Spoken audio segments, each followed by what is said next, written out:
why isn't your home selling? There's something in the process that is missing. That's the key. So we mentioned 5 things. If your house hasn't sold, one of those 5 things is your problem. Hey everyone, welcome back to the Real Estate Podcast. In today's episode, we break down the top 5 reasons why your house is not selling. Enjoy.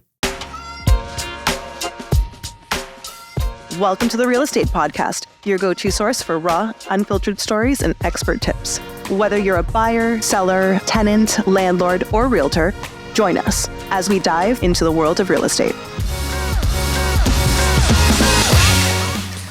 All right, welcome back to the Real Estate Podcast, Adrian. I like that. That's a smooth intro. Yeah.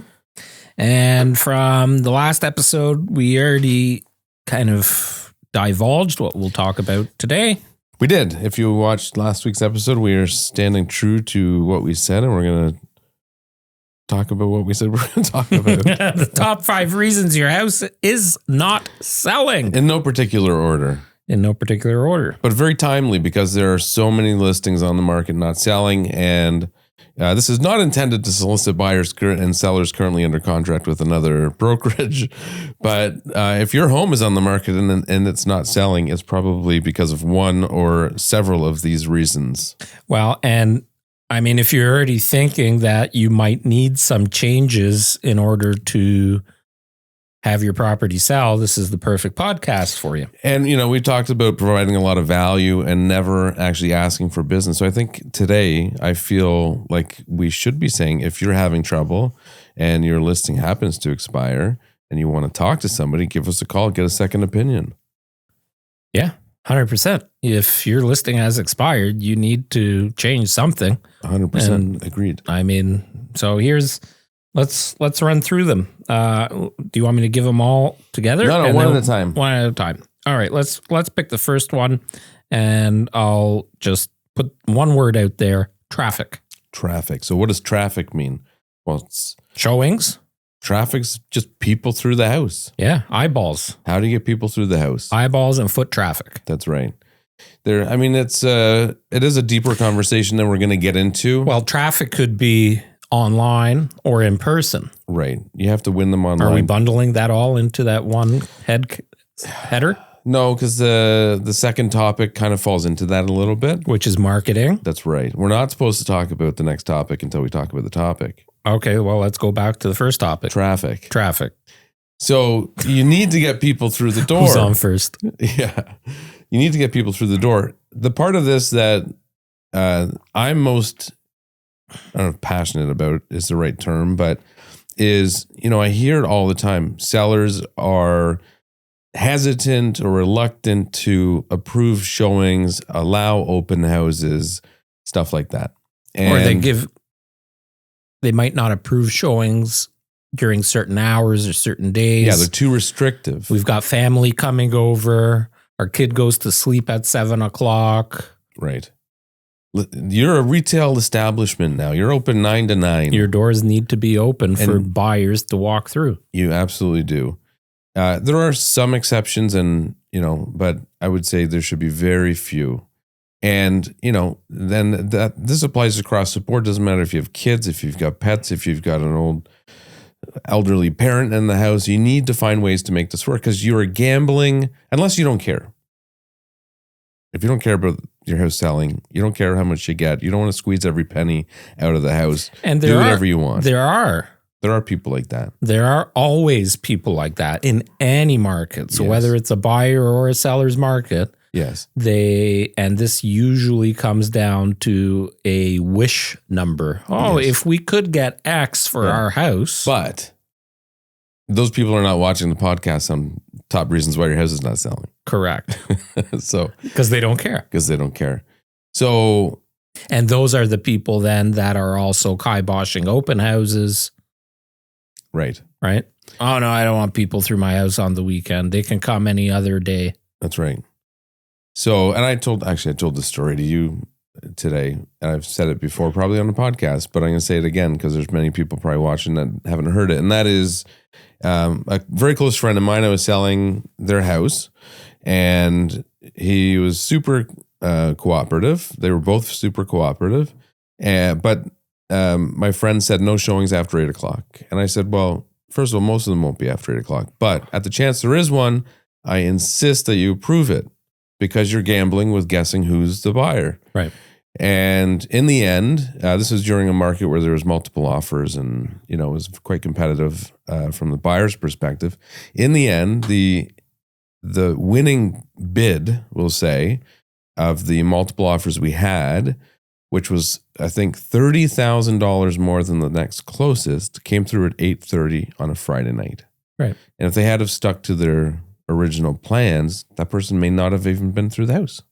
I am very confident in the fact that people have a window where they set as their availability for going out shopping for homes. Mm-hmm. And if they can't, certainly in this market, if they can't see that home in that time frame, they move on. It's not like they're going to circle back. They pretty well just scratch you off the list. Yeah. Well, because there's so many options in this market. So you've lost that opportunity. Yeah. Well, even in a seller's market, when stuff is selling quickly, you don't have the time necessarily to circle back on it because you've got to act quick. So if you can't see it on the Friday night, you may lose the opportunity on another home you're interested in or whatever, like things when they move quickly, you have to act quickly. So yeah. Well, and keep in mind too, the buyers aren't coming at an inconvenient time because of any reason other than that's their only option. Right. They're probably coming in from, 45 minutes to an hour away. Yep. And they have to get their kids together and it's a big inconvenience for them. They don't want to be out shopping for a house. It's a convenience for anybody, whether they have kids, no kids. I mean, people are busy these days. Maybe they have to skip a gym class or, even I do that all the time. Preparing for tomorrow and lunches and, it's an inconvenience shopping for a house when you're going out for 2-3 hours of your time. Yeah. And what actually a lot of people don't understand is also from a realtor's perspective is juggling all of the showings as well. It's not an easy task. No, that's right. A lot so of if you're showings. going out and seeing 3-4 properties, which is very common, you have to overlap them in some capacities so you can go from one house to another house to another house, and it's usually based on a specific route. So you're not zigzagging across the whole town, and one showing not approved fucks up the whole plan, right? Yeah, that's a huge inconvenience. Yeah. And usually you're working with, nowadays, it seems 30-minute windows is still very common. Sometimes you get some that's that are enough, 30 minutes? I think it's no. No, I think it either. can be enough to walk through if you get there early and have the 30-minute whole 30 minutes, but it's not practical. With my explanation 30 seconds ago, if you're going out to see 3-4 homes as the realtor and even as the client, that overlap is nice to have so you can ensure that you're going, you're not waiting in your car until your time allotment. Yeah. Well, I think 30 minutes is enough if you got one showing and you arrive on time, but 30 minutes is not practical for somebody that's going to see multiple houses, even two. Right. And we're talking about an average house. We're not talking about a 7,000 square foot home with Lake Ontario frontage kind of thing. We're talking about a average home. 30 minutes should be enough. Yeah. But if they really like the home, you want them to stay. You don't want them to feel pressured to leave. Exactly. Because what I find happens, an average showing for a home that our clients don't like is going to last 10 to 15 minutes easily. I feel very uncomfortable. I don't know why. And by the time you get in, if it's during the wintertime, you got the boots coming off, maybe even the coats coming off. Yeah. And then when you're leaving, you're doing all that in reverse. So you're killing 10 minutes right there. Yeah. So for those of you who are watching this and wondering how to get your house sold, I encourage you to go back and look at your list of showing requests and see how many have a red decline beside them. And that could very well be one of the reasons your house hasn't sold. Yep. And then from a traffic standpoint, it's great to have the MLS data. It's one of our processes is that our clients get access, and we have a system now that we've implemented that auto emails it to our sellers. But it shows you how many people viewed the listing on Realtor.ca, how many times they viewed the photos, did they share it, did they like it, did they request the directions, the open house? You're talking about online stuff now. Yeah, well, it's traffic. Yeah. I'm saying traffic. Okay. Yeah, because we talked about in person and online, right? Yeah. Why, did you still have something with in person to talk about? No, I'm done with traffic. I'm ready to move on. Oh, you're ready to move on now. Yeah. Oh, okay. Yeah. You don't want to talk about open houses at all? Well, open houses, sure. Just quickly, if your agent will do them and allow it, encourage it, get people through the door. Yeah. And it is, because this can be debated all the time. And because people that don't want open houses, their usual debate is, oh, yeah, it's just for the realtor so they can get leads. Yeah, you're not wrong. Well, not to, but not to. It's exposure. I don't know what the right way to put this would be, but not to disappoint these people. Those of you, another reason, your house hasn't sold is probably the price, which we'll get into. But oh, sorry, are you skipping? I know, but it leads into this point, and that is, yes, open houses are a form of self-promotion, but they also help sell houses, and I can give you countless examples of that. But your agent taking your listing at an unreasonable price is self-promotion by putting their sign in your lawn. Right. And in many cases, all those agents care about is having the sign in your lawn. You want self-promotion. If your agent is really good at self-promoting, that means they have a lot of followers and a lot of online activity and a lot of people watching their stuff. Right. So that means more online traffic with eyeballs on your stuff, and hopefully that converts to in-home traffic. Which leads into our next topic, which is Marketing. So I'll let you start. Well, I just started. Okay. So before people come into the house, before you have to worry about approving the traffic and the showing requests. Marketing a home in 2026 is not the same as marketing a home 10 years ago or certainly 10 years before that. Well, certainly not that long ago, no. But your first opportunity to sell somebody on the house and sell them on visiting the house is online. And there's so many avenues and mediums and platforms that you have to ensure your listing is on, and you have to ensure, again, these are all going to cross over other topics, but you need to make sure the house looks right. You need to make sure you've chosen the right feature photo. You need to make sure your description is on point, which we did recently in one of the recent podcasts. We talk about how to write a good description. Yeah. If you're not selling the house online, you're not going to get anybody into the house. And I somehow still see tons of listings with cell phone pictures. Well, and cell phone pictures in themselves not bad, but vertical, right, which show up horrible online. We should do a tutorial on how to photograph a home with your phone. Maybe we'll get Ian and Robbie to do an A/B test. Actually, I think Ian mentioned that at one point. Yeah. To take one of our $10,000 Sony cameras. Yeah. And shoot the property, and then that's this idea. Then do the same thing with the iPhone, and see who can tell the difference or what the differences are. Good idea. That is a good idea. And a video too. Oh yeah. Okay. Our next listing. All right. Yeah, if you'd like to be our if you want to be subject. The test subject on this, we welcome. It'll several get you of lots of extra exposure. Yeah. The fact is, any kind of marketing is not going to save a poorly priced positioned home. Correct.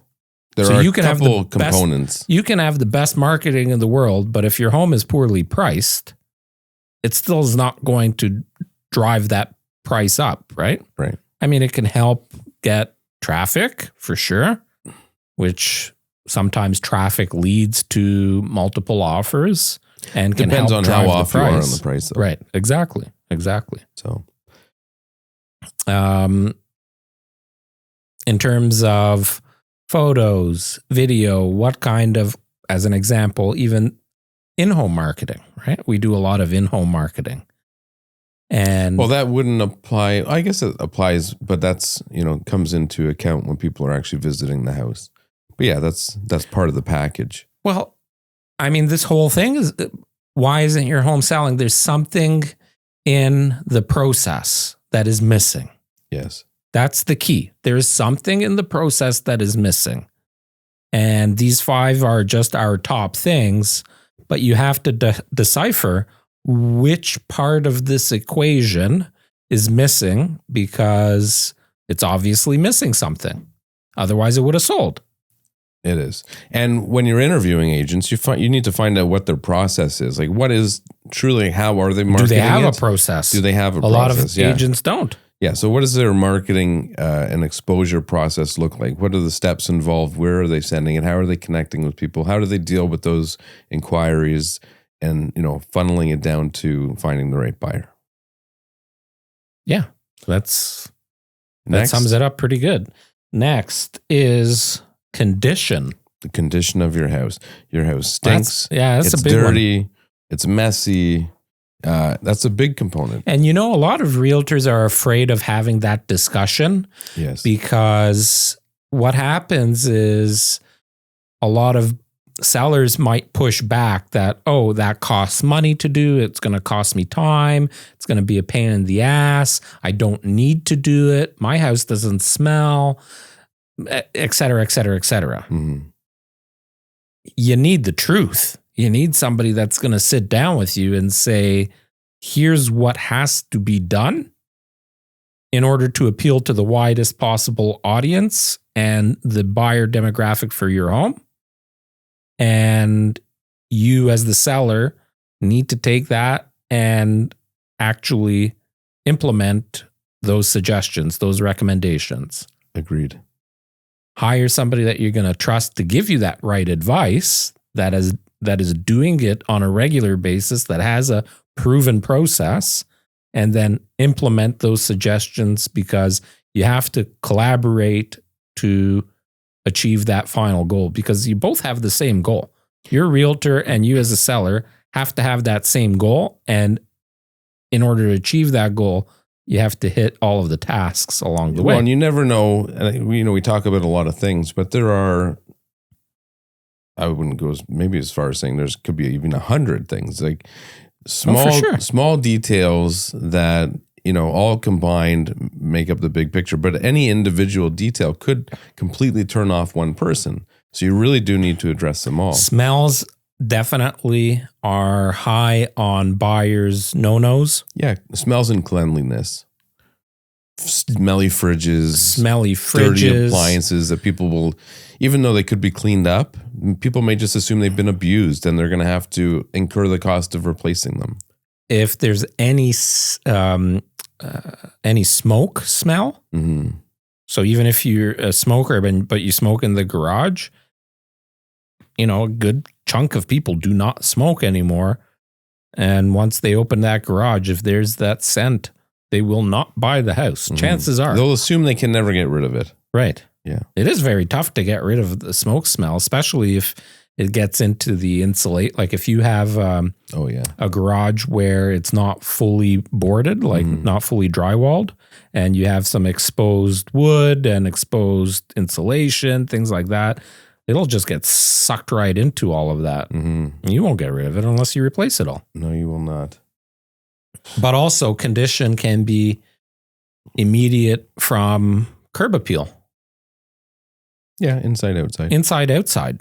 So if your grass isn't nicely manicured, if your gardens are full of weeds, if your front door has missing paint or the paint is discolored, your garage door, same thing. So all of those components meet condition criteria. Yeah. I mean, there's so many that we couldn't possibly go through it all. But the key is to have a realtor that has an objective eye and they're not afraid to tell you all of these things and have those hard conversations. And the objective eye also is there are things that probably you could do, but the cost of doing that might outweigh the return. Mm-hmm. So you have to understand, okay, yeah, if I do that for $10,000, it's only going to get me a return of $5,000. But then you also have to decide, it's a double-edged sword. You also have to decide, is doing that item going to make my home more appealing, Mm-hmm. which will in turn help it sell? Do I have to do it? So if you spend, giving you that smoke smell example, if you spend $10K getting rid of the smoke smell, it might not increase the value of the home, but it will help the home sell, because if you don't do it, it ain't selling. And some things, there's no way to put a dollar amount on it either. It could just result in a quicker sale, or maybe is the difference between selling or not selling. Exactly my point. Yeah. Next, I lost it. Well, next would be price. Next is price. Yeah. You could do everything right. You could be doing everything perfect. Your house looks amazing. You got people coming through the door. You got a great realtor. The marketing looks amazing. Yeah, but you're priced way too high. Yeah.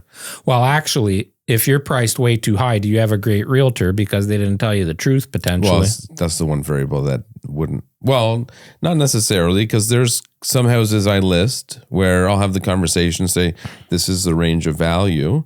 Right. And they insist on listing higher. I'm not going to turn it down if we've had the conversation. If it's reasonable. Even if it's unreasonable. If they say, well, you know what, I understand your position. I understand the price range, and I believe you. And if this doesn't work, we still want to sell, and we will settle in that range. I'll still accept the listing because I know I'm going to help them sell, and I've said my part. I've been professional. I've told them exactly how it's going to play out. Yep. I'll take the listing, and I'll set a date that say, hey, if we don't sell within 30 to 60 days, whatever the scenario, we need to reevaluate and come down to my price. But if you're priced too high, there are people that just will not come and see it because they'll assume they're wasting their time. You're unreasonable. Yeah. They know they're not going to get anywhere with you. They don't want to fall in love with your house because they assume they won't be able to buy it. And buyers are extremely educated in this market. There's a ton of information available. So buyers understand and they watch. Like, we know that buyers and sellers both are scrolling in bed at night on their phones, looking at other listings and what market activity, maybe messaging their realtor, whatever.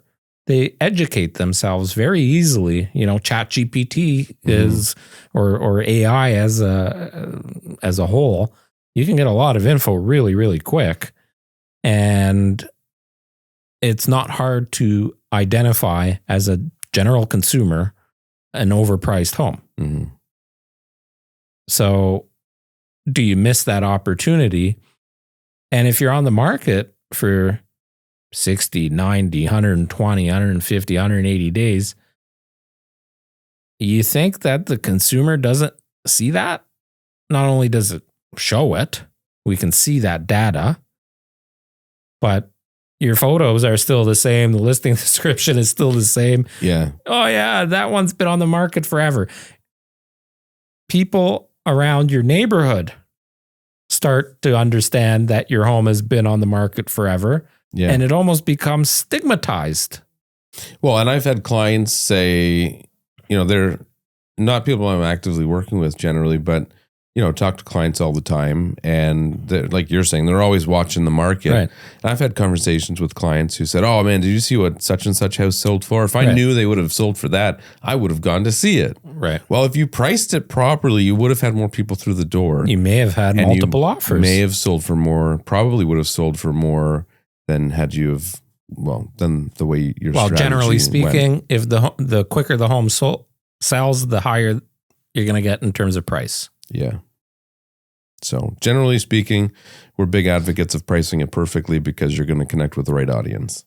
Now, we had this discussion earlier with one of our colleagues, and I think he said something like parking or something like that. Well, we were saying at the end of the day, it always boils down to price. Right. Your house can look like crap. It can smell. It can be into Trott, and it will have a price point, right? Like if you don't want to fix that up, it still boils down to price. You're still priced too high based on the condition. For every house at any time of the year in any market. Yeah. The only question is at what price? I've had conversations with people who had listed with other agents, and they would say to me things like, "Oh, my house isn't selling because I'm trying to think of an example, but using that, because I have a sidewalk and I can only park one car here." Right.